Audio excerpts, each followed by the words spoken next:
Capítulo 3 das incompatibilidades e impedimentos. Artigo 112. O juiz, o órgão do Ministério Público, os serventuários ou funcionários de justiça e os peritos ou intérpretes abster-se-ão de servir no processo, quando houver incompatibilidade ou impedimento legal que declararão nos autos. Se não se der a abstenção, a incompatibilidade ou impedimento poderá ser arguído pelas partes, seguindo-se o processo estabelecido para a exceção de suspeição. Capítulo 4 do conflito de jurisdição, artigo 113. As questões atinentes à competência resolver-se-ão não só pela exceção própria, como também pelo conflito positivo ou negativo de jurisdição. Artigo 114. Haverá conflito de jurisdição, inciso 1, quando duas ou mais autoridades judiciárias se considerarem competentes ou incompetentes para conhecer do mesmo fato criminoso. Inciso 2, quando entre elas surgir controvérsia sobre unidade de juízo, junção ou separação de processos. Artigo 115. O conflito poderá ser suscitado, inciso 1, pela parte interessada, inciso 2, pelos órgãos do Ministério Público junto a qualquer dos juízos em dissídio, inciso 3, por qualquer dos juízes ou tribunais em causa. Artigo 116.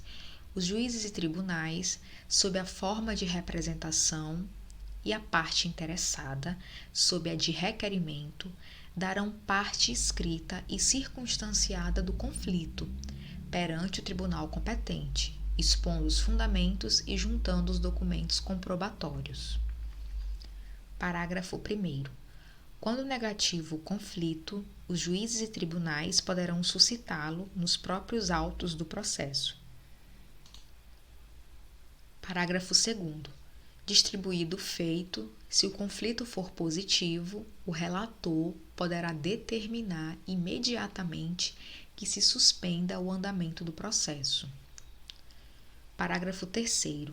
Expedida ou não a ordem de suspensão, o relator requisitará informações às autoridades em conflito, remetendo-lhes cópia do requerimento ou representação.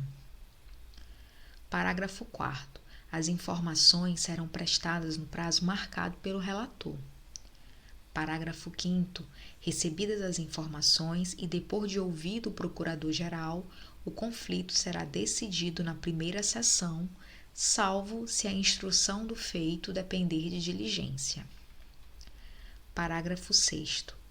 Proferida a decisão, as cópias necessárias serão remetidas para sua execução às autoridades contra as quais tiver sido levantado o conflito ou que o houverem suscitado.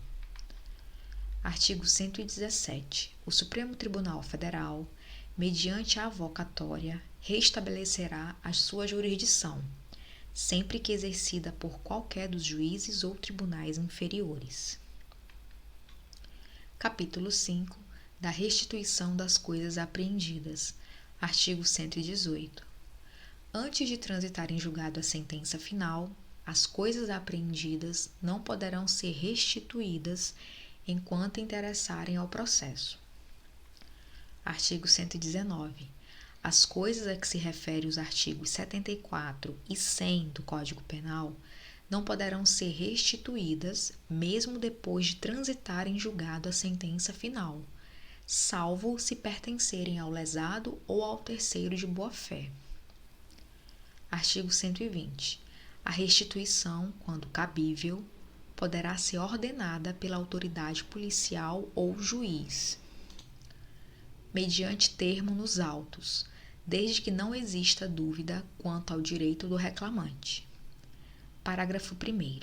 Se duvidoso esse direito, o pedido de restituição autuar-se-á em apartado, assinando-se ao requerente o prazo de 5 dias para a prova. Em tal caso, só o juiz criminal poderá decidir o incidente. Parágrafo 2º.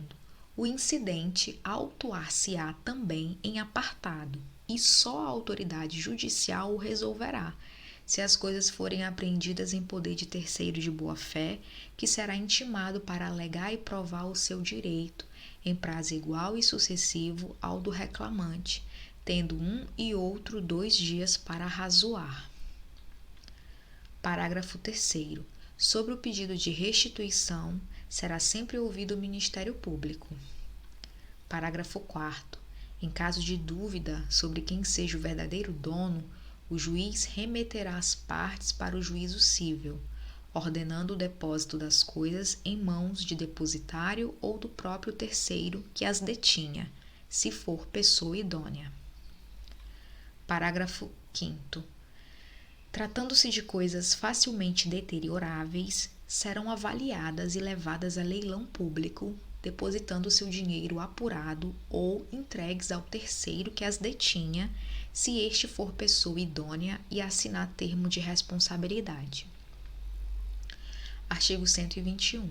No caso de apreensão de coisa adquirida com os proventos da infração, aplica-se o disposto no artigo 133 e seu parágrafo. Artigo 122. Sem prejuízo do disposto no artigo 120, as coisas apreendidas serão alienadas nos termos do disposto no artigo 133 deste Código. Parágrafo único, revogado. Artigo 123.